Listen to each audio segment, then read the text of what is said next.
Bismillahirrahmanirrahim. Alhamdulillah Rabbil Alamin. Wassalatu wassalamu ala ashrafil anbiya wal mursalin wa ala alihi wa sahbihi ajma'in. Allahumma lakal hamdu syukra wa lakal mannu fadla wa nastaghfiruka ya hayyu ya qayyum. Salli wa sallim adada ilmika ala abdika wa rasulika wa habibika sayyidil ma'sum Sayyidina Muhammad wa ala alihi wa sahbihi wa ahli mahabbatihi wa aslih syu'unal ummati wa farij 'anna al-humuma wal ghumuma ya hayyu ya qayyum. Allahumma salli wa sallim ala Sayyidina Muhammad miftahi babi rahmatillah adada ma fi ilmillah salatan wa salaman daimaini bidawami mulkillah wa ala alihi wa sahbihi adada kulli zawratin alfa marrah. Rabbi shrah li sadri wa yassir li amri wa halul 'uqdatam min lisani yafqahu qawli. Alhamdulillah, segala puja dan puji bagi Allah Subhanahu wa taala yang sama-sama dalam membahaskan pengajian kitab hikam ini. Dan kita bersyukur kepada Allah Subhanahu wa taala kerana pada masa ini Allah beri kita ingin melakukan kebaikan dengan kita membaca kitab dan sambil kita bermuzakarah, berbincang-bincang adalah perjalanan perbincangan yang berkaitan dengan perjalanan kita kepada Allah Subhanahu wa taala. Dan kita muliakan kepada para habaib, ahli bait, keluarga-keluarga Nabi, ahli keluarga Nabi sallallahu alaihi wasallam, dan juga kepada muslimin muslimat yang dirahmati oleh Allah Subhanahu wa taala.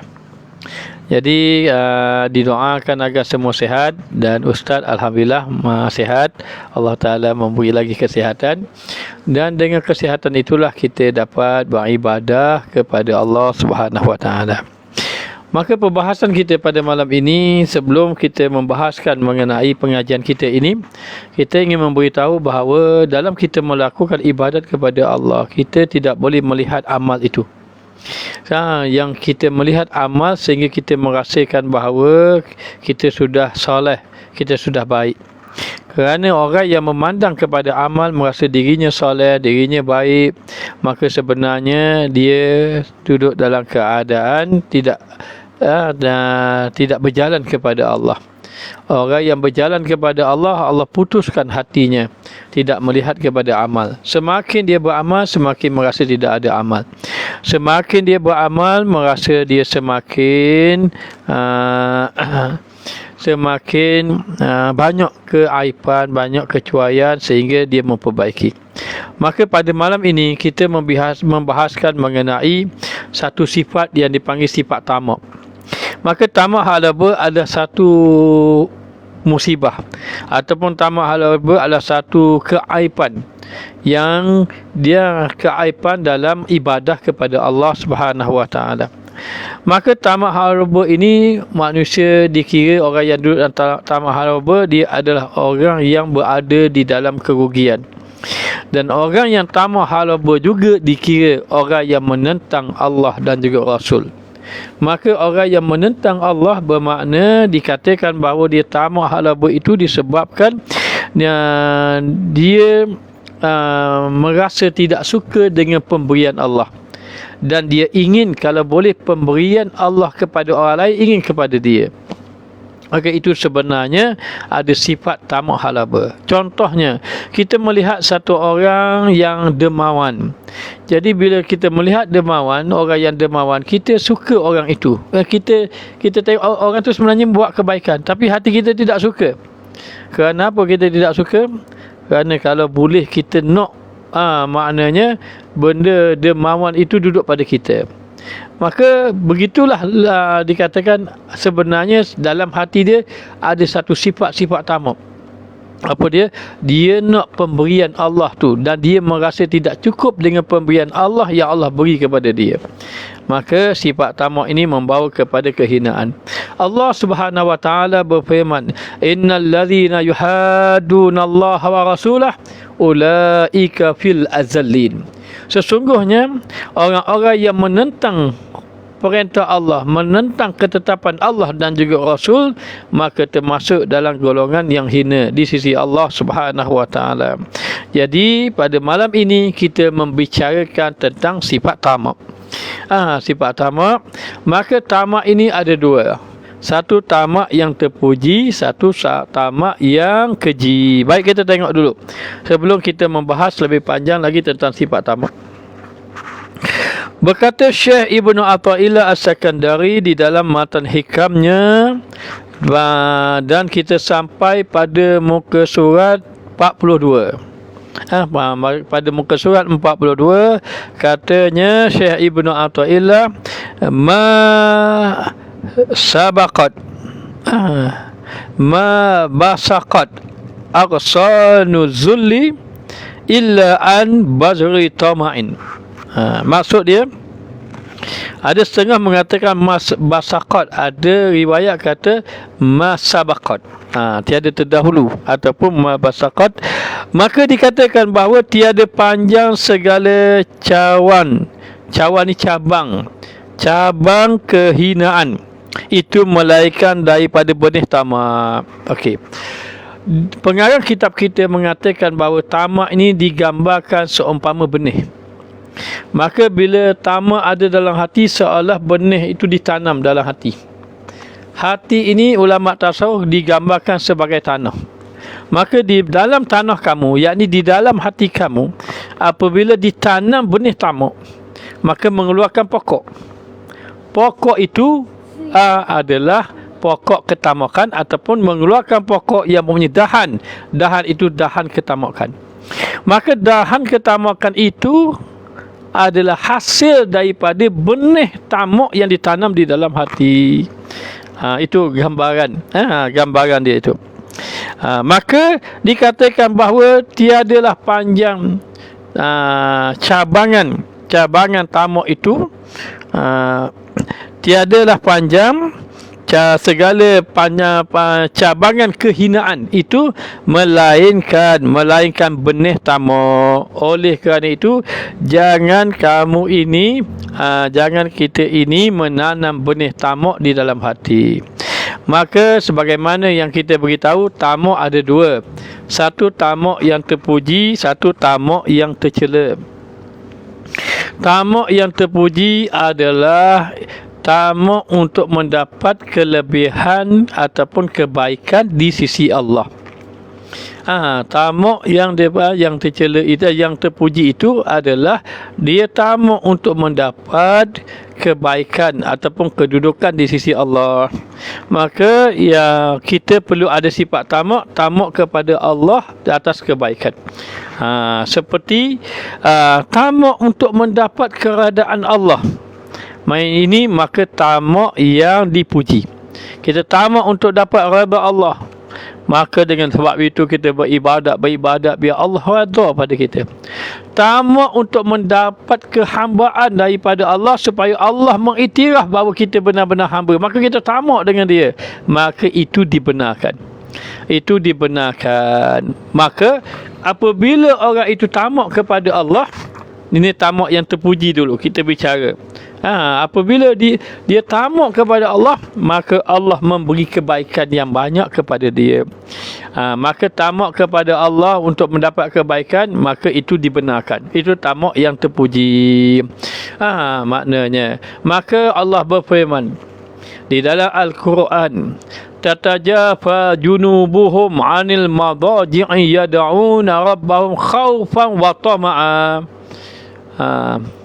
wa mimma razaqnahum yunfikun. Mereka itu merenggangkan lamunan belakangnya, yakni mereka bangun malam, renggangkan lamunan belakang daripada tempat tidur mereka kerana dua sifat. Satu sifat takut kepada Allah, dua sifat tamak. Sifat takut kepada Allah kerana apa? Kerana dia ini tidak melihat amal, maka dia tidak ada amal, maka dia malu pada Allah, dia takut nak jumpa Allah sebab dia tidak ada amal, sedangkan dia beramal. Satu sifat takut yang membawa dia boleh beramal. Yang kedua, sifat tamak.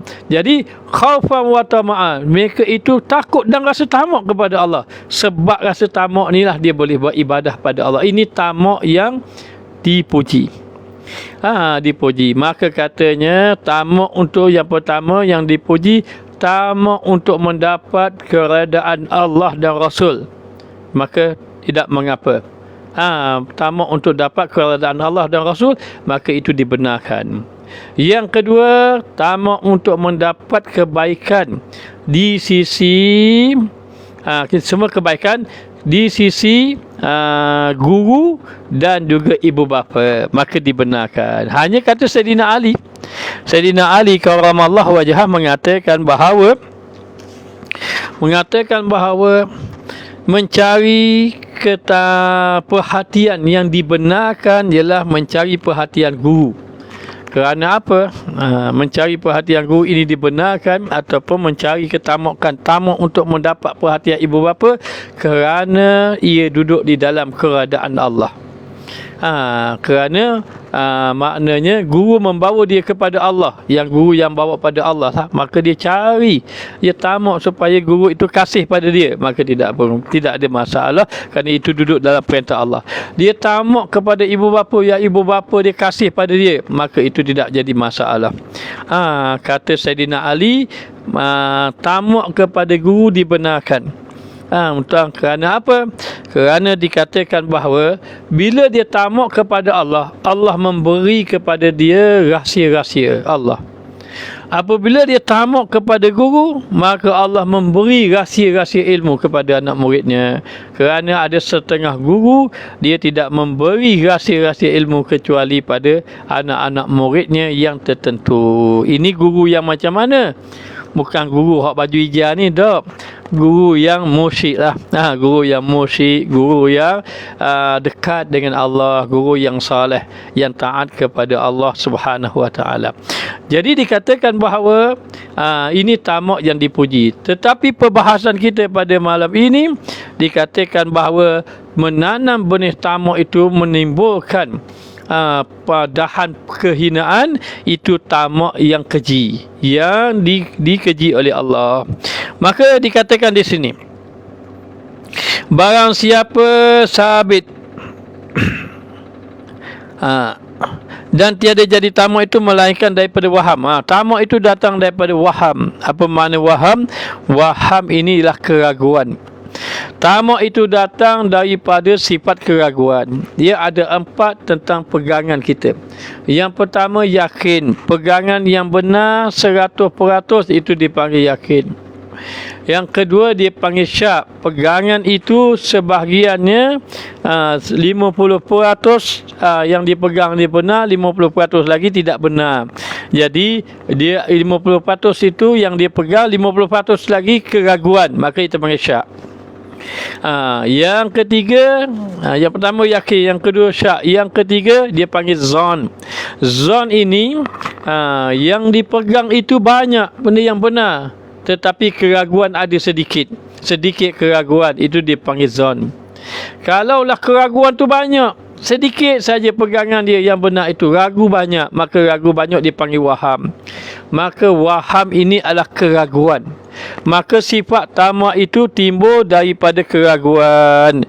Apa dia? Dia ini dia merasa ragu-ragu, ataupun tamak ini adalah dia ini inginkan sesuatu daripada sesuatu yang ada pada hak orang lain. Itu tamak. Tamak maknanya hak orang dia nak. Dan yang kedua, merasa tidak cukup dengan apa yang ada pada dirinya. Itu dipanggil tamak. Jadi tamak ini maknanya, yang pertama, dia ini tengok pada orang, dia nak hak orang. Senang bahasa pemudah dia nak orang. Yang kedua, hak dia ada rasa tak cukup, maka ini membawa kepada tamak.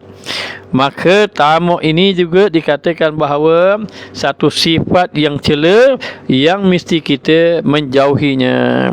Maka tamak itu datang daripada waham, iaitu daripada sifat keraguan. Ragu pada rezeki, Padahal Allah sudah bagi rezeki banyak tu, rasa ragu-ragu, maka timbul tamak, nak lebih lagi. Kerana ragu-ragu itu membawa rasa tidak cukup dengan apa yang Allah beri.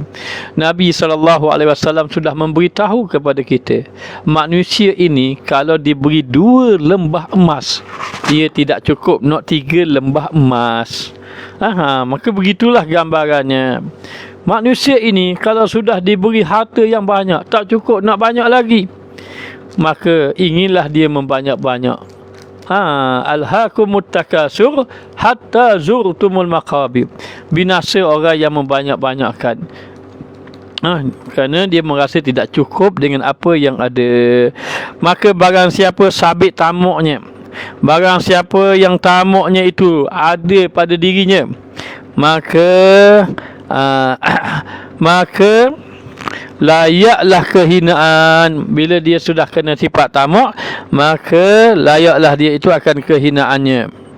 Kerana tamak itu diistiarahkan ataupun digambarkan, dipinjamkan, ataupun diistiarahkan, maknanya tamak itu diumpamakan dengan benih. Benih macam kita tanam benih, tanam dalam tanah. Tamak tertanam dalam hati, waliyazubillah, iaitu asalnya. Maka umpamanya, istiarah dia ataupun perumpamaan dia, benih itu ditanam di dalam hati. Dan kehinaan itu cawan dia, kehinaan itu cabang dia. Bila kita tanam benih, maka tumbuhlah pokok. Pokok tu ada dahan. Bila ada dahan, dahan itulah dahan ketamukan. Bila dari ada tamak, macam-macam. Mari hasad. Hasad datang daripada penyakit tamak. Dia panggil dengki, hasad. Kemudian datang lagi sifat marah. Kerana tengok orang lebih pada dia, nak ke dia, maka timbul sifat tu dahan. Jadi pokok tu, daripada pokok ditanamnya benih tamak, tumbuh benih tamak, tumbuh pokok. Betul, pokok dahan. Dahan kehinaan. Maka dikatakan bahawa benih tamak itu menimbulkan satu pokok kehinaan, membawa seorang tadi duduk dalam kebinasaan. Maka jangan kita ada sifat tamak, kerana ini binasa. Dan dikatakan kehinaan itu cawang, iaitu cabang dia. Furuk ni cabang. Maka barang siapa tamak ia, nascaya hinalah ia atas sekadar tamaknya. Semakin tinggi tamak, semakin tinggi kehinaan dia. Besar ketamakan, besarlah kehinaan dia di sisi Allah. Kerana bahawasanya tamak di dalam suatu itu hanya saja jadi daripada kasih. Bila dia tamak, dia tamak kepada harta, maka kasih dia pada harta. Maka ada orang tamak pada harta, ni kebanyakan. Ada orang tamak pada anak murid. Ni pun ada juga. Tamak pada anak murid, tamak pada pengaruh. Bukti je tamak pada pengaruh macam mana? Bukti dia, kalau anak murid dia lari ke orang lain, dia marah. Kenapa pergi belajar dengan sana? Belajar dengan saya lah. Maknanya ini tanda tamak juga sebenarnya. Waliyazubillah. Doakan agar semua pendakwa-pendakwa, ustaz-ustaz, semua para ulama kita ini selamat daripada sifat tamak. Maka itu tamak orang alim, dia tamak dengan pengaruh. Sehingga Al-Imam Syafi'i rahimahullah ta'ala, ketika mana dia ini 7 tahun dia sudah hafal Quran. 7 tahun, bukan baru baca surah Iqra. 7 tahun sudah hafal Quran. 9 tahun sudah menghafal surah kitab Muwatta Imam Malik. Ketika umurnya belasan tahun sudah keluar fatwa, boleh mengeluarkan fatwa, maknanya Imam Syafi'i. Dan ketika mana Imam Syafi'i membuka halaqah di kota Baghdad, dia buka pengajian, maka ramai orang belajar dengan Imam Syafi'i. Bila ramai orang belajar dengan Imam Syafi'i, ada orang-orang alim yang kehilangan anak murid dia. Anak murid dia pergi mana? Anak murid dia pergi belajar dengan Imam Syafi'i.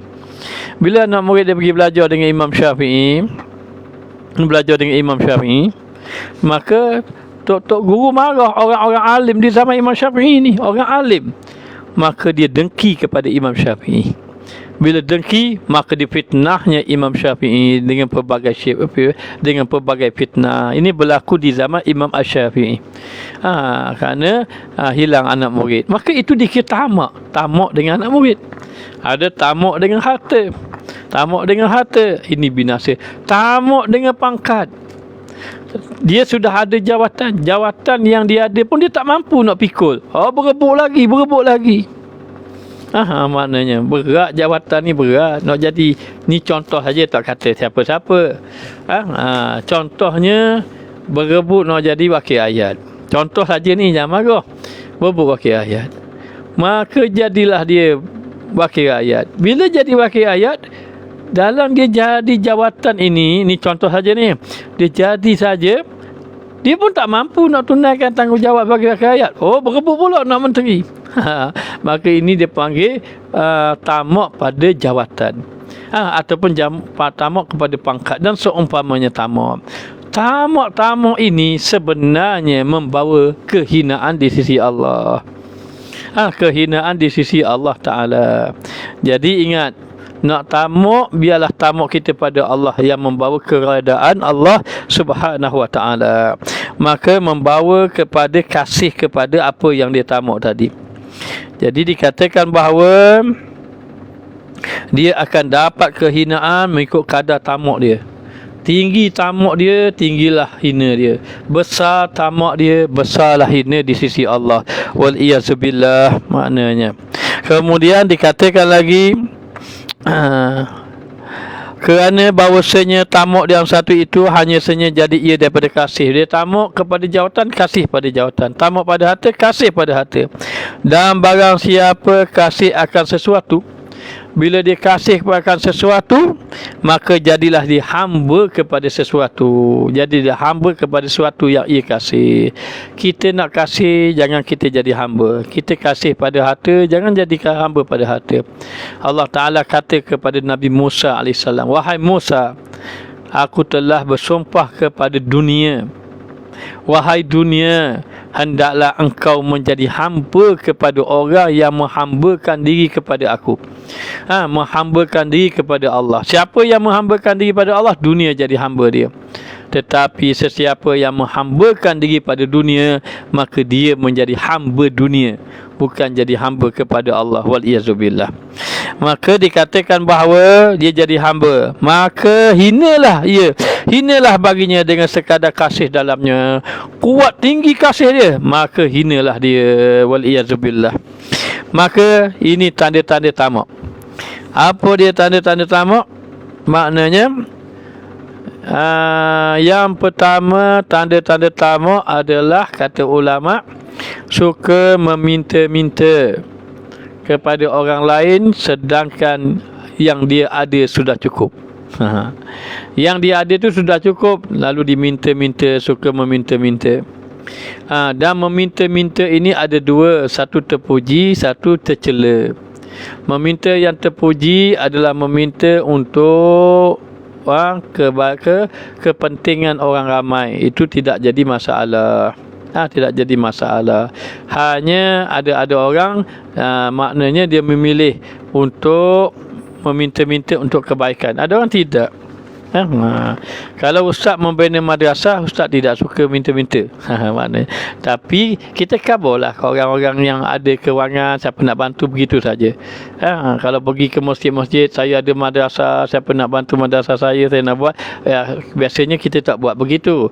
Tapi kita tak larang dan kita tak kata salah tu. Tidak sekali-kali. Hanya kita memilih tidak mahu. Tidak mahu sahaja. Salah ke ustaz? Satu orang ustaz dia pergi ke masjid, dia kata saya ada nak buat madrasah ni, dia pun tunjuk pelan. Ni pelan saya, contoh dia tu tunjuk pelan saya. Siapa nak sumbang silakan sumbang. Maka salah ke tidak salah? Tidak salah. Meminta-minta tidak salah. Hanya kalau ustaz tak guna kaedah tu. Maknanya itu terpulang masing-masing, tapi tidaklah kita menyalahkan, tidak. Tetapi meminta yang dicela, dia sudah cukup lalu meminta. Maka tanda tamak iaitu suka meminta-minta sedangkan dirinya sudah cukup. Yang kedua, tanda tamak. Tanda dia ni tamak Yang kedua adalah inginkan penghargaan manusia. Itu tamak pada penghargaan manusia. Yakni dia takut orang tidak menghargai dia, orang tidak ambil perhatian pada dia. Maka dia buat sesuatu. Tujuan dia supaya orang puji dia. Maka orang berikan mendapat penghargaan pada dia, orang sanjung dia. Ini tercela. Kerana inginkan penghargaan manusia. Jadi kalau boleh begitulah. Kalau kita nak buat apa-apa kebaikan, sebaik-baiknya tersembunyi. Maknanya. Maka itu maknanya ingin penghargaan. Tanda tamak adalah yang kedua, ingin penghargaan manusia. Biar manusia menghargai ini. Yang ketiga, tanda seorang itu tamak adalah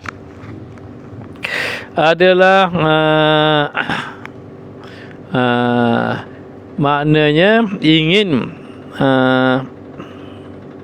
mendapat perhatian manusia, ataupun lebih kurang tadi yang ketiga tamak itu, tanda tamak itu adalah terlalu ingin berjinak-jinak dengan manusia. Maksudnya apa? Maksudnya takut manusia lari daripadanya dan ingin supaya manusia itu berdampingan dia. Maka itu dia kira tamak juga. Supaya manusia ni suka berjinak-jinak dengan orang. Maknanya apa? Maknanya dia tambah, kalau boleh tambah. Kalau satu orang ustaz tu, dia nak anak murid tu jangan lari dengan orang lain. Itu tamak. Mana tamak. Dia tamak. Bila anak murid lari marah sebab dia nak orang duduk dengan dia, itu maknanya apa? Ingin berjinak-jinak dengan manusia. Itu maksud dia, tamak. Maka ini dilarang sama sekali. Ustaz memetik kata Habib Ali Jufri. Kata Habib Ali Jufri, seseorang yang ingin berdakwah pada jalan Allah ataupun ingin mencari keredaan Allah, dia kena merasa gembira apabila orang lain mendapat kebaikan. Hendaklah kita merasa gembira orang lain mendapat kebaikan, walaupun kebaikan itu bukan daripada kita. Jadi kena gembira. Jadi contohnya mana? Contohnya begini. Contoh dia, katakanlah ada satu orang. Satu orang itu belajar dengan kita. Belajar dengan kita. Tiba-tiba orang tu tinggalkan kita. Dia belajar dengan orang lain. Maka bila dia belajar dengan orang lain, orang tu jadi baik. Tapi baik tu bukan sabit kita, sabit dengan ustaz lain ataupun sabit dengan orang lain. Kita kena gembira. Kenapa? Kerana orang tu dapat kebaikan. Dan kita jangan tamak. Apa ustaz tu tak jadi, kita nak biar. Kalaulah ustaz tu buat budak tu jadi baik, kita rasa tak suka. Sedangkan kita tak mampu nak buat budak tu jadi baik macam dia, maka itu sifat tamak. Yakni merasa kebaikan tu mesti datang daripada dia, tak boleh datang pada orang lain. Maka ini ada sifat tamak. Jadi maknanya apa? Maknanya sifat tamak ni antara dia tadi suka berjinak-jinak dengan manusia, yakni inginkan segalanya datang daripada dirinya. Dia tidak suka datang daripada orang lain. Macam contohlah, kalau kita tengok ada orang buat baik pada orang lain. Satu orang ni suka infak. Kita rasa nak marah orang ni infak. Kita pun kata orang ni riya, orang ni ujub. Sedangkan kita tak tahu dalam hati dia. Kita pun rasa nak marah. Bagaimana kalau kalau kita kaya, kita buat macam tu? Orang marah kita rasa mana? Kita pun tak suka juga. Maka sebenarnya dalam hati kita ni ada sifat tamak. Sifat tamak. Tamak apa? Tamak kalau boleh kebaikan tu datang daripada kita, bukan datang daripada orang lain. Mari ustaz lain tak jadilah. Mesti datang daripada kita saja. Ini satu sedar tidak sedar dia telah kena satu penyakit. Penyakit ini dipanggil penyakit tamak. Jadi kita peganglah, biarlah kebaikan orang dapat kebaikan tu alhamdulillah, bukan pun daripada kita. Maknanya. Jadi itu. Dan antaranya yang keberapa? Yang keempat, tanda-tanda tamak. Yakni terlalu bergembira. Terlalu gembira dengan apa yang dia dapat, umpama harta.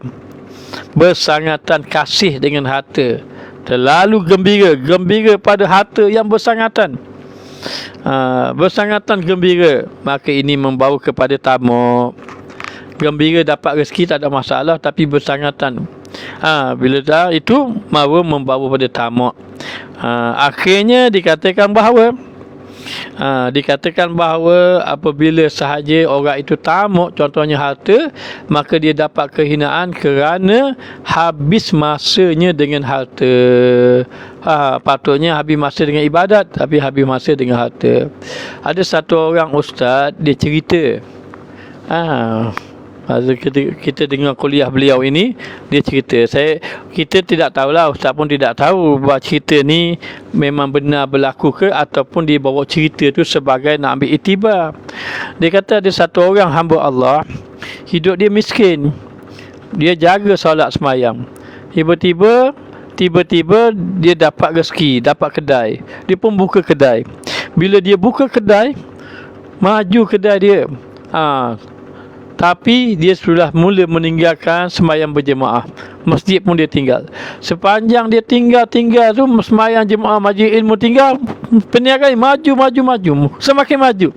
Sehingga dia buat rumah baru, dia beli kenderaan baru, maknanya buat kenderaan baru, dan dia dah sibuk dengan perniagaan dia. Setelah rumah baru tu siap, kenderaan pun siap, dia pun meninggal. Dia pun meninggal dunia.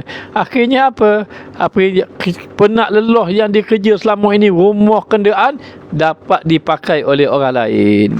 Kata wallahu alam, hanya cerita ni kita dengar tu, kita boleh ambil pengajaran. Adakah cerita ni benar tidak benar, wallahu alam, tapi yang paling penting kita nak ambil pengajaran. Jaga-jaga orang yang sifat tamak ini, dia terlalu gembira dan terlalu kasih dengan apa yang dia dapat, umpama harta, sehingga dia jatuh kehinaan sebab menghabiskan masa dengan mencari harta semata-mata. Wal iyazubillah.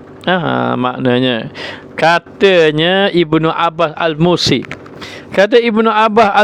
mengatakan bahawa orang yang tamak itu tidak akan kenyang. Tak cukup-cukup.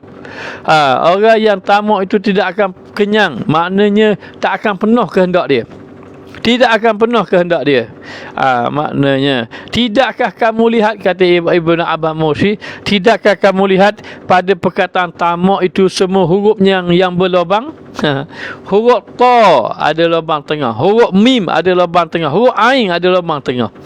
Bermakna apa? Itu tanda bahawa sifat tamak adalah sifat yang tidak cukup. Maknanya tidak cukup-cukup, maka ini binasa, maka jatuhlah ia tadi dalam keadaan hina. Wal iyazubillah. Baik, katanya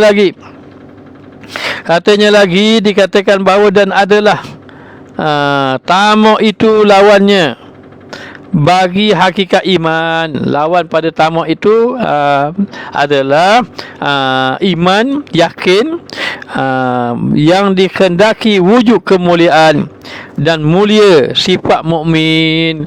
Maka lawan pada tamak itu adalah apa? Kalau kita senang lawan tamak, jawabannya tak tamak lah.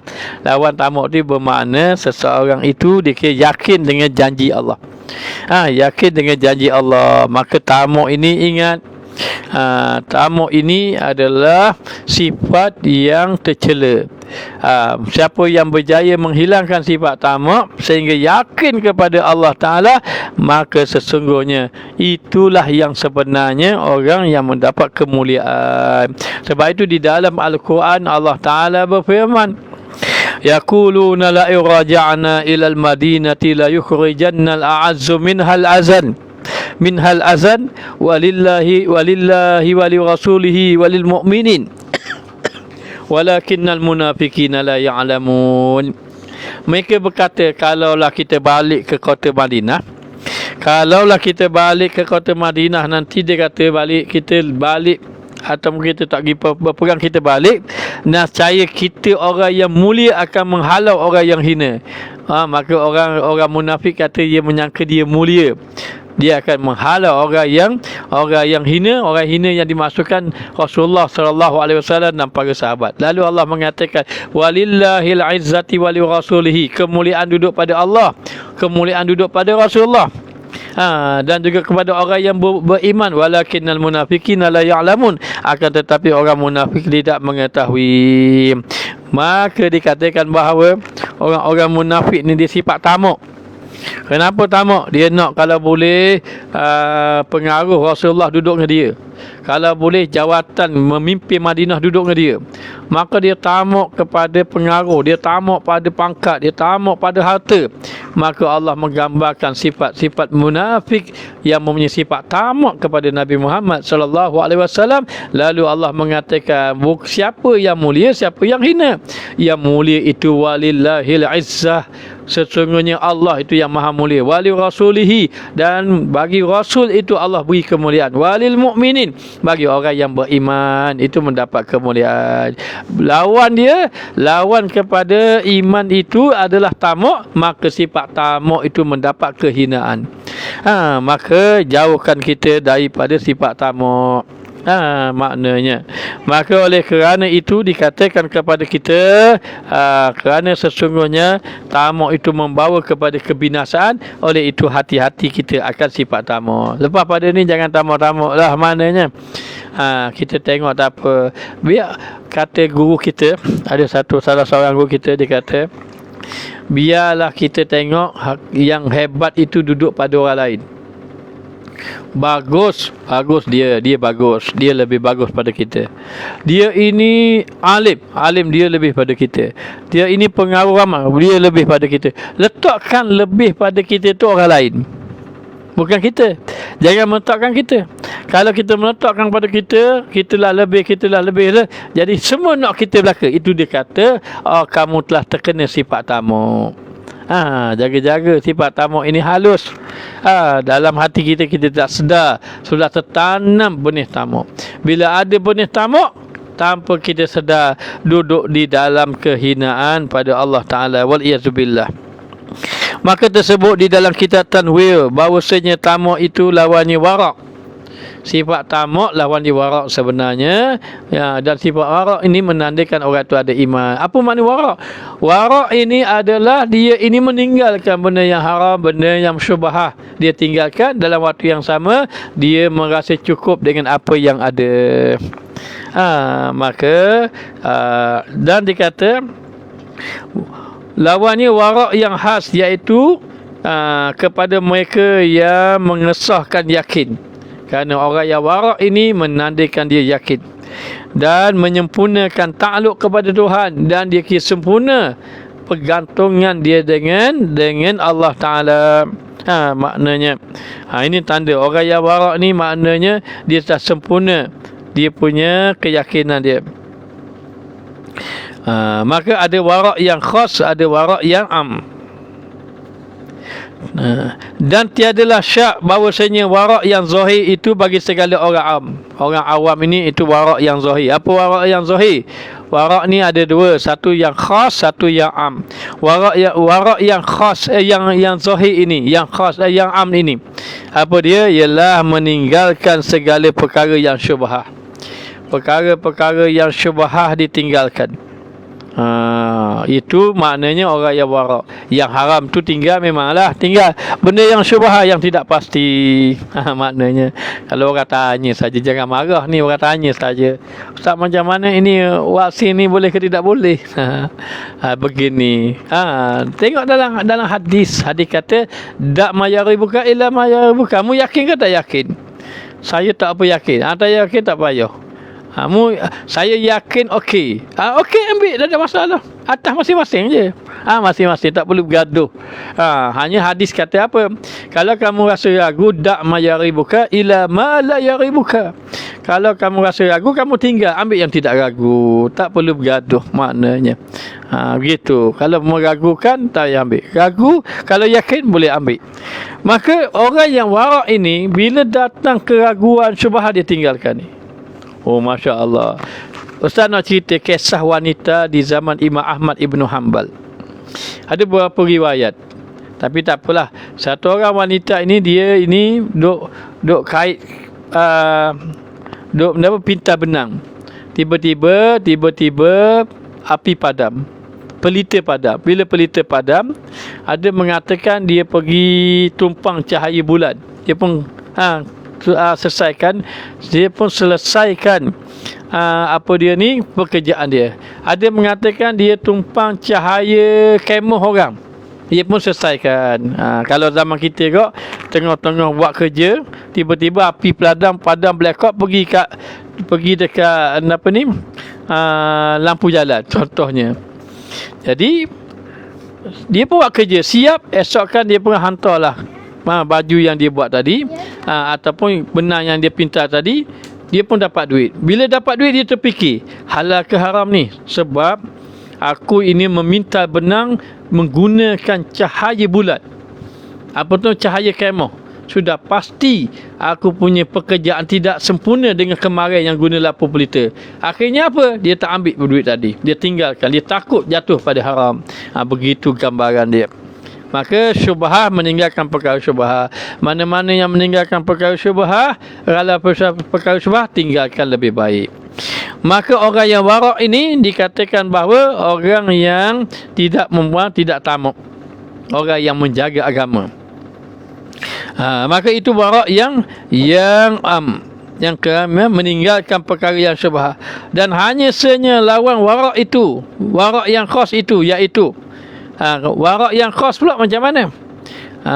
Iaitu kepada mereka yang mengesahkan yakin dan menyempurnakan takluk kepada Tuhan, dan diperolehi sukun ni tetap kepadanya, kepada Allah, dan tiap-tiap hati padanya, dan tiada ada baginya cenderung kepada yang lain, dan tiada berdiri kepada makhluk, dan tiada kepada kaun, kepada alam.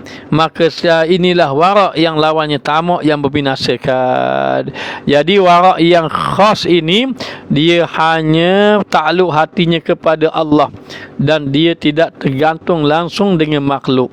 Dia hanya memandang kepada Allah Subhanahu Wa Taala sahaja, tidak melihat kepada yang lain. Hati cenderung hanya kepada Allah. Maknanya, maka dia tak tengok bagi dia ada tidak ada, tidak mengapa.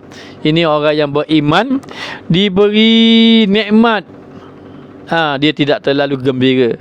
Hilang nikmat, dia tidak terlalu bersedih. Baginya ada dan tiada, tidak mengapa. Ada harta, alhamdulillah. Tiada harta, tidak ada apa-apa. Kerana dia sudah tidak tamak. Tidak ada tamak lah bagi dia. Hanya berserah kepada Allah. Setengah-setengah orang yang macam ini, yang halal pun ditinggalkan kerana takut kepada Allah. Maka bezanya khas dengan am. Orang yang am, dia punya warak am ni, yang mana yang halal dia ambil, yang mana syubhah dia tinggal. Warak yang khas, yang halal pun dia tinggal. Okey, contoh dia begini. Contoh saja ni. Kalaulah kita ini diberi satu tilam yang empuk. Tilam, ataupun kita nak tidur, kita pun belilah tilam yang baik-baik.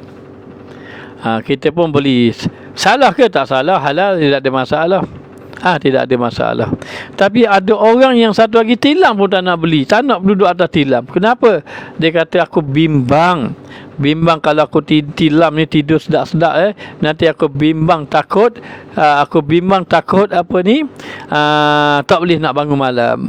Jadi benda tu halal ditinggalkan, yang halal pun ditinggalkan kerana takut jatuh kepada yang haram. Ini yang khas.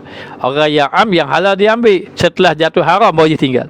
Maknanya bila lalai baru dia tinggal. Itu gambarannya. Baik. Maka jadilah kita orang yang warak, jauhkan diri daripada syubhah, dan jangan tamak. Cukuplah sekadar yang ada. Cukuplah sekadar yang ada. Baik. Lalu dikatakan lagi,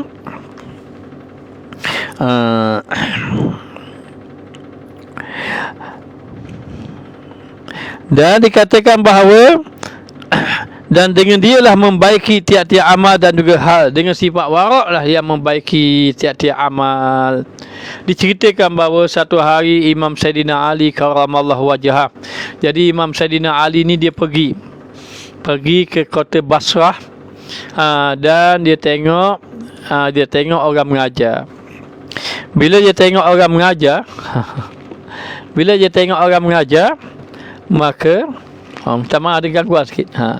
Bila dia tengok orang mengajar, dia pun tengok. Maka Imam Sayyidina Ali pun pergi. Kamu ini mengajar ni, aku nak tanya soalan.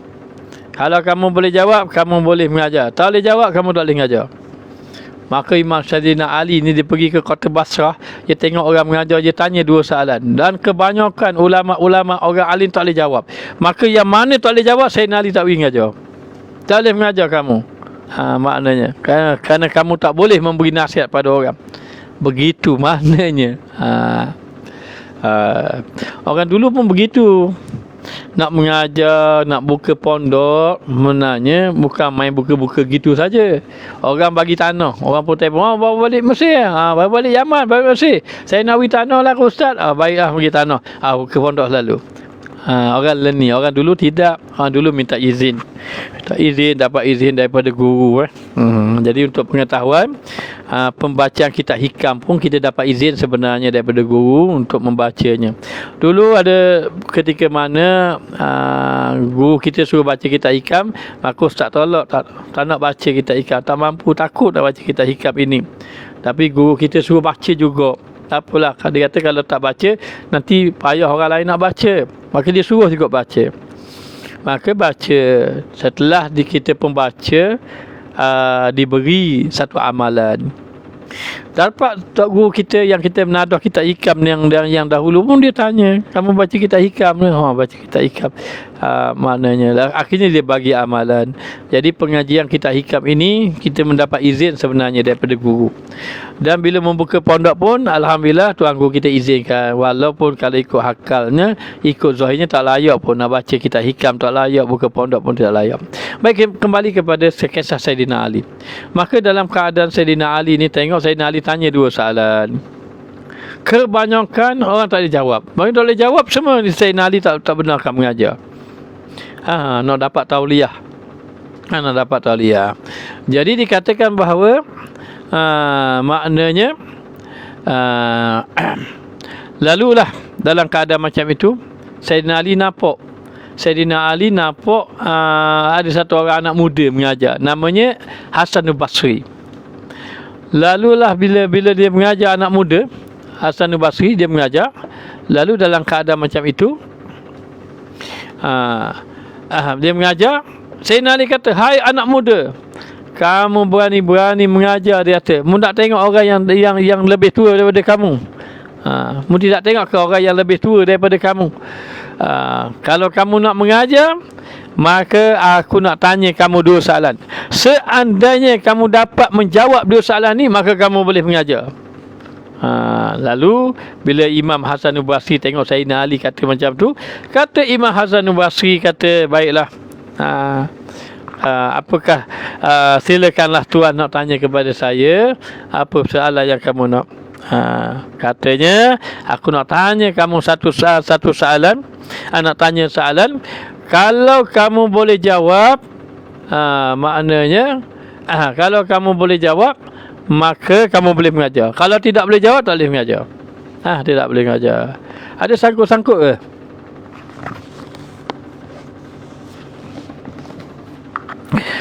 Maka Sayyidina Ali pun bertanya, baik, aku nak tanya pada kamu, apakah yang menguatkan agama? Apakah yang merupakan tiang agama? Ataupun apakah yang menguatkan agama? Maka jawab Sayyidina Ali, yang menjawabnya Hasan al-Basri, yang menguatkan agama adalah sifat warak. Siapa yang ada sifat warak itu, siapa yang ada sifat warak itu agama dia kuat.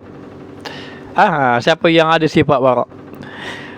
Dan apa yang membinasakan agama? Sayyidina Ali tanya, apakah yang membinasakan agama? Kata Imam Hasan al-Basri, yang membinasakan agama adalah sifat tamak.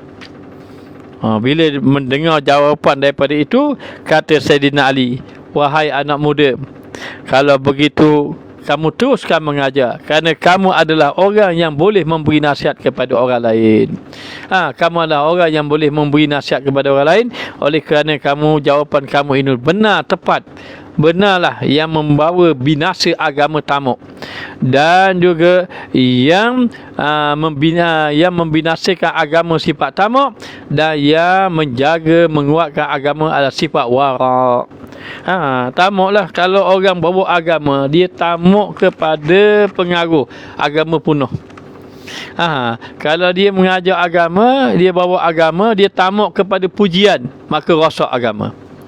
Kalau dia bawa agama, dia tamuk kepada harta, orang tak bayar mengamuk dia, marah, apalah kita tak bayar, maka rosak agama. Rosak agama maknanya. Jadi kekuatan agama itu duduk kepada sifat wara', binasa agama duduk pada sifat tamuk.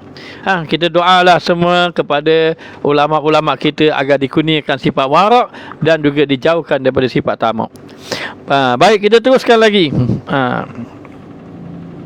Lalu dikatakan lagi, kata Yahya ibnu Mu'az radhiyallahu anhu, bermula wara' itu atas dua perkara. Yang pertama, wara' pada zahir. Wara' pada zahir bahawasanya tiada berharakat, yakni tiada bergerak ia melainkan bagi Allah. Tidaklah dia bergerak kecuali kerana Allah, melainkan pada Allah Ta'ala. Dan kedua, wara' batin. Wara' batin. Wara' batin pula dia kata tiada masuk di dalam hati melainkan Allah. Yang zahir dia buat kerja tu kerana Allah je. Yang zahir dia tidak bergerak kecuali mengikut perintah Allah. Wara' pada batin pula adalah hatinya hanya bergantung kepada Allah. Zahir gerak, maknanya ikut kehendak Allah, batin hati kerana Allah Ta'ala belaka. Ini bawa orang yang wara' dalam kerja dia. Jadi zahirnya dia menjaga syariat. Orang yang wara' ini dia jaga syariat. Dan juga batin dia memang betul-betul kerana Allah Subhanahu Wa Ta'ala.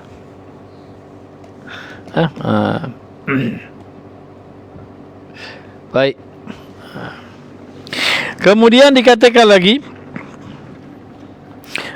dan kata Abu Muhammad Abdul Aziz Al-Mahdawi radhiyallahu anhu, bahawasanya katanya, ketahui olehmu bahawa wara' itu tiada ada tenteram. Tiada ada tenteram dan antara makhluk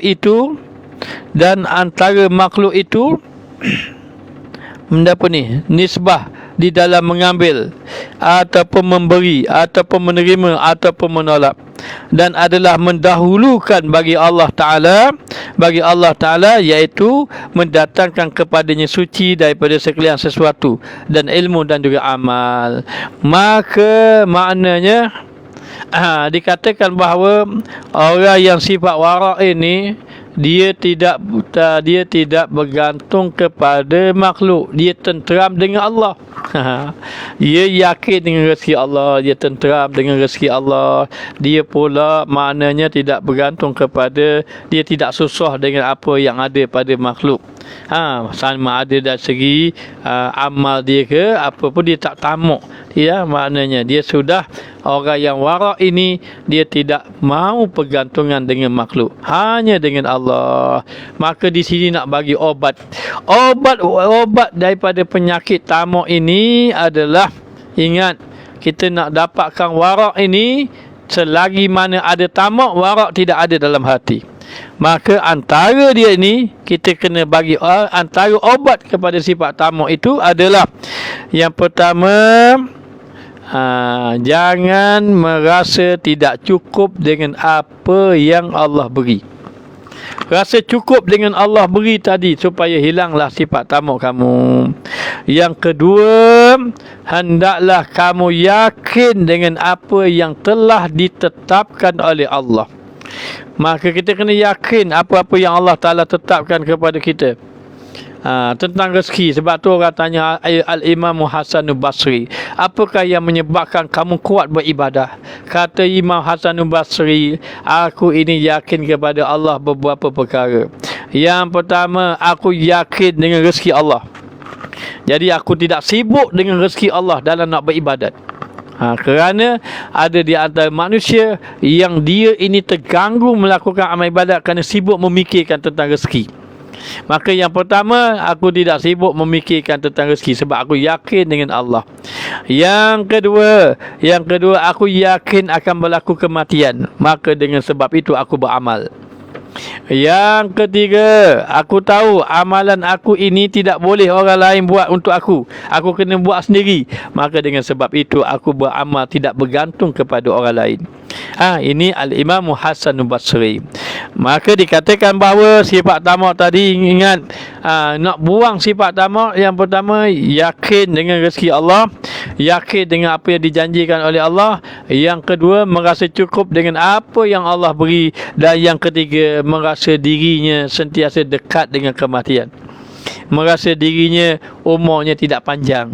Jadi oleh kerana itu dia tidak mahu tamak-tamak. Kan kalau kita tamak-tamak, dapat bang kita kejar-kejar, akhirnya binasa kita. Dan yang keempat, mengetahui tamak ini adalah satu sifat yang bahaya. Atau mengetahui tamak ini membawa kepada kebinasaan. Maka dikatakan bahawa dia kena faham. Contohnya apa? Mengetahui tamak pada harta. Tamak kepada harta ini membawa kepada tiga. Tamak kepada harta membawa pada tiga. Apa dia? Yang pertama, tamak kepada harta tadi membawa dia, boleh menjatuhkan dia pada maksiat. Tamak tadi pada harta membawa kepada jatuh maksiat. Dan yang kedua, tamak ini membawa lalai kepada zikir kepada Allah. Sifat tamak membawa seorang itu lalai berzikir kepada Allah. Jadi bila dia kejar pada harta, maka harta jatuh pada maksiat. Tamak pada harta pada maksiat. Kejar pada harta ini membawa lalai, dia beringat kepada Allah.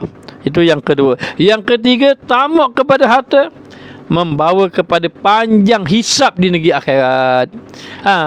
Panjang hisap dekat negeri akhirat. Ini bahaya tamak. Bahaya tamak pada harta ini ialah dengan tiga. Apa dia? Mudah jatuh maksiat, kemudian melalaikan zikir kepada Allah, dan ketiga, panjang hisap dekat negeri akhirat. Wal-iyazubillah. Maka dengan itu dan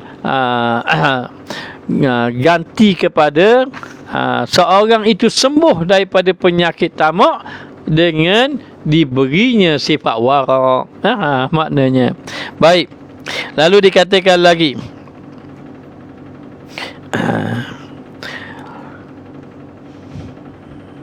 katanya pula bermula wara' itu iaitu tiada harakat dan tiada diam melainkan Allah dalam harakatnya dan dalam diamnya. Sifat yang wara' ini maknanya gerak dan diamnya duduk dalam kehendak Allah.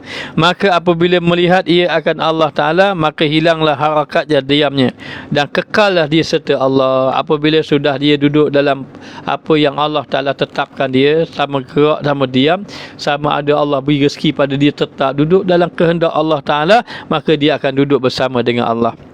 Maka tidak timbul lagi tamak. Bagi mereka, kalau Allah Ta'ala beri nikmat, dia bersyukur. Nikmat itu hilang, dia bersabar. Tidak ada apa-apa kesan bagi dirinya. Kerana ketika itu, ya tidak ada lagi tamak baginya. Maka begitulah sifat orang yang wara'.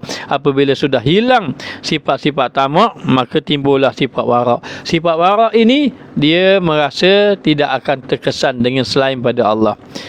Harta tak terkesan, masyhur tidak terkesan, pengaruh tidak terkesan, semua tidak ada apa-apa. Bagi dia yang ada hanya Allah Ta'ala saja. Tenang, kan hidup itu tenang sebenarnya. Jadi orang yang tamak ni lah hidupnya dalam keadaan tidak tenang. Maka dikatakan bagi orang yang di dalamnya seperti kata setengah mereka itu, tiada kulihat sesuatu melainkan kulihat Allah dalamnya. Dan maka apabila ia lihat akan Allah, maka hilanglah sesuatu itu. Aku tidak melihat yang lain kecuali hanya melihat pada Allah Ta'ala saja. Aku tidak melihat kepada makhluk. Tak melihat kepada banyaknya manusia yang akan memuji aku, tidak. Kerana aku ingin melihat Allah Ta'ala saja. Mencari Allah, memuji dia tidak mengapa. Mencari pujian makhluk, maka binasa.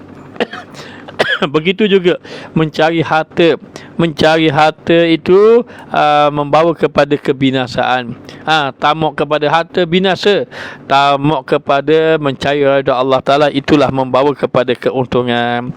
Dan katanya pula telah ijma' segala ulama' bahawa yang halal itu mutlak, iaitu yang diambil daripada Allah Ta'ala dengan menggugurkan segala wasitah, dan inilah maqam tawakal. Dan dikatakan bahawa yang halal itu sebenarnya seseorang itu menyerah diri kepada Allah Subhanahu Wa Ta'ala. Apa yang Allah Ta'ala bagi, dia serah dan dia terima. Itulah yang dikatakan tawakal. Dan kerana inilah kata setengah mereka itu bermula.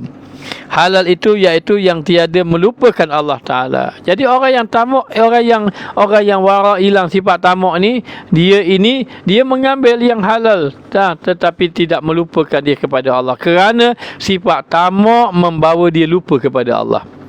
Dia nak hak dia saja. Dia tak fikir dah maknanya orang lain. Dan apabila Allah memberi kepada orang lain lebih pada dia, dia merasa tidak suka. Bermakna dia lupa kepada Allah. Maka dia kata hingga melupakan Allah Ta'ala di dalamnya, hingga lain daripada ini dan daripada segala ibarat yang telah diibaratkan dalam makna ini. Kata setengah ahli Taifah, satu kumpulan, bermula sekalian hamba itu memakan mereka itu kepada segala rezeki mereka itu. Maka berlain-lainan dalam pandang mereka itu.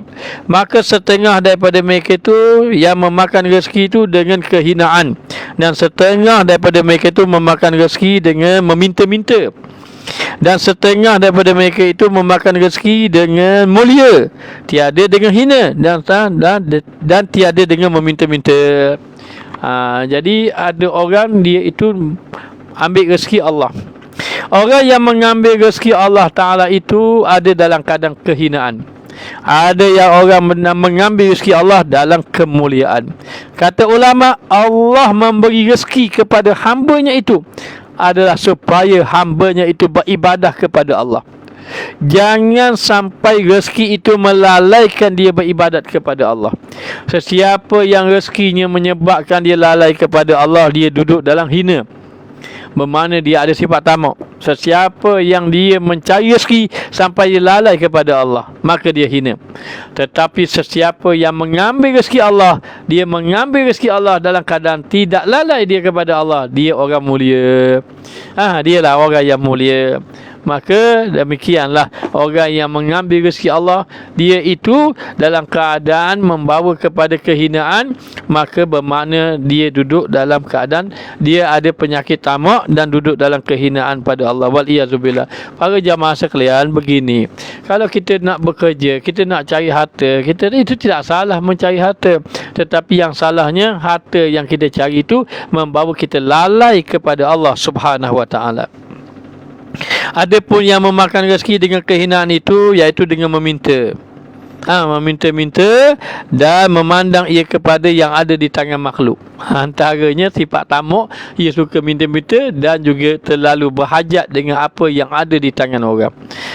Maka jangan kita bercita-cita. Sebab itu disebut di dalam hadis, izhad fid dunya yuhibbukallah. Kamu jangan tamak dengan dunia, Allah kasih pada kamu.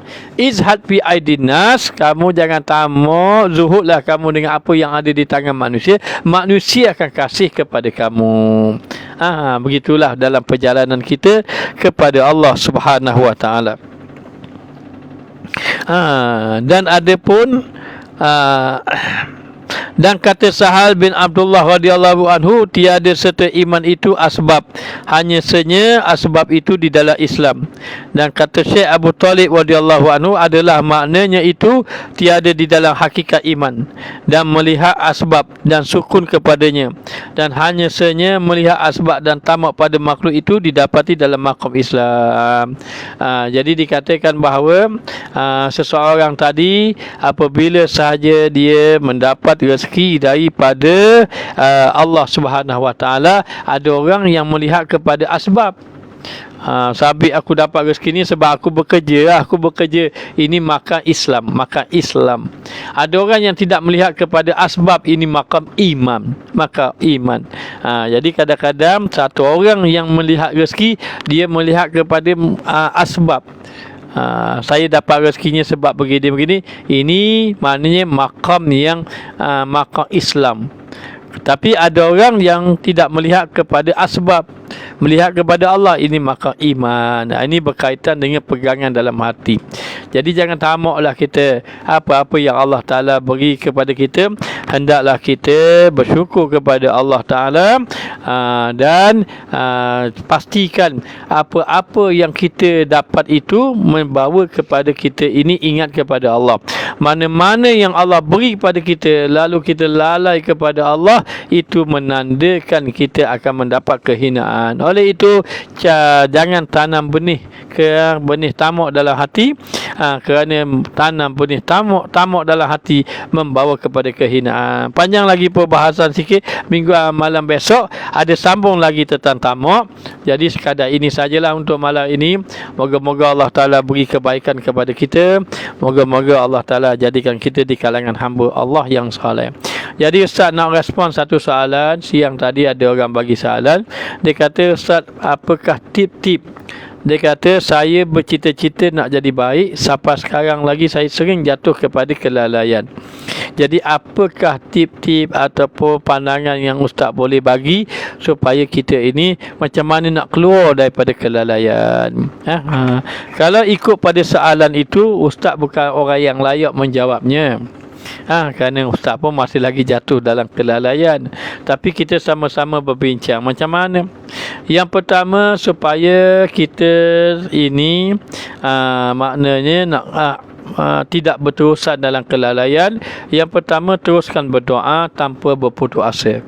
Doakan, ya Allah, maknanya satu doa selalu Habib Muzi, almarhum Habib Muzi, selalu dia berdoa, ya Allah, ya Tuhanku, aku lemah dalam melawan hawa nafsu, maka tolonglah aku. Jadi yang pertama, kekalkan berdoa kepada Allah walaupun kita ini masih jatuh kepada maksiat. Yang kedua, tidak boleh berputus asa dan bersangka baik dengan Allah, bahawa Allah Ta'ala akan sentiasa beri kebaikan kepada kita. Jadi dengan cara apa? Teruskan bertaubat kepada Allah Ta'ala setiap hari. Dan yang ketiga, kita boleh meletakkan hukuman pada diri kita di atas kesalahan kita. Contohnya apa? Contohnya kita letakkan bahawa kalaulah kita tidak baca Quran hari ini, kita kena bayar RM10 contoh, ataupun RM50. Maka tetapkan itu tujuan untuk melatih diri kita. Melatih diri kita. Aku ni hari ni tak baca Quran, aku kena bagi fakir miskin RM50, RM100. Kerana ada satu kisah sahabat, dia sembahyang dalam kebun. Tiba-tiba datang seekor burung melintas depan dia, pun tengok burung. Burung tu hilang, baru dia sedar dia dalam sembahyang. Lepas sembahyang, dia infak kebun dia pada jalan Allah. Makna ini yang dilakukan oleh para sahabat. Apapun, kemudian carilah orang-orang soleh. Cari orang soleh ataupun orang-orang alim yang dekat dengan Allah, minta dia doakan kita supaya Allah Ta'ala jauhkan kita daripada maksiat. Dan yang seterusnya, kekalkan dengan berzikir kepada Allah. Jadi sekadar ini saja yang dapat disampaikan. Minta maaf di atas kekurangan. Ustaz bukanlah orang alim, bukanlah orang soleh, hanya menyampaikan apa yang Allah Ta'ala kurniakan. Jadi kepada para jamaah sekalian, ada di kalangan kita yang sudah dapat buku zikir, yang dapat buku zikir boleh amalkan zikir, yang tidak dapat lagi bolehlah hubungi PA Ustaz itu di atas nombor 014-534-4622. Boleh berhubung dengan beliau untuk dapatkan buku zikir dan teruskan amal zikir. InsyaAllah zikir itu bukan Ustaz yang susun, zikir itu Allamah Habib Umar. Hanya Ustaz mengeluarkan daripada susunan beliau untuk kita amal sama-sama. InsyaAllah, moga-moga Allah Ta'ala beri kebaikan kepada para jemaah. Moga-moga Allah Ta'ala ampunkan dosa kita. Moga-moga kita semua tergolong di kalangan orang yang soleh, diwafatkan dalam keadaan husnul khatimah. Amin ya rabbal alamin. Jadi sekadar ini saja yang dapat disampaikan. InsyaAllah kalau diizinkan kita berjumpa malam besok. Jadi sekadar ini saja Ustaz sudahi. Nombor telefon 014 534 4622. 534 4622. Boleh hubungi beliau untuk dapatkan buku zikir. Jadi nanti kalau ada buku zikir, sebelum kita buat pengajian, kita baca wirid Syekh Abu Bakar bin Salim sama-sama, insya-Allah. Jadi sekadar ini saja yang dapat disampaikan. Moga-moga Allah Taala beri kebaikan, minta maaf di atas segala kekurangan, dan maknanya teruskan berzikir, teruskan berselawat. Maknanya jangan ada permusuhan di antara kita, jangan kita maknanya tamak dengan apa yang ada pada orang lain, dan kita bersyukurlah dengan nikmat yang Allah Ta'ala beri. InsyaAllah sekadar ini saja Ustaz sudahi dengan wabillahi taufiq wal hidayah. Wassalamualaikum warahmatullahi wabarakatuh.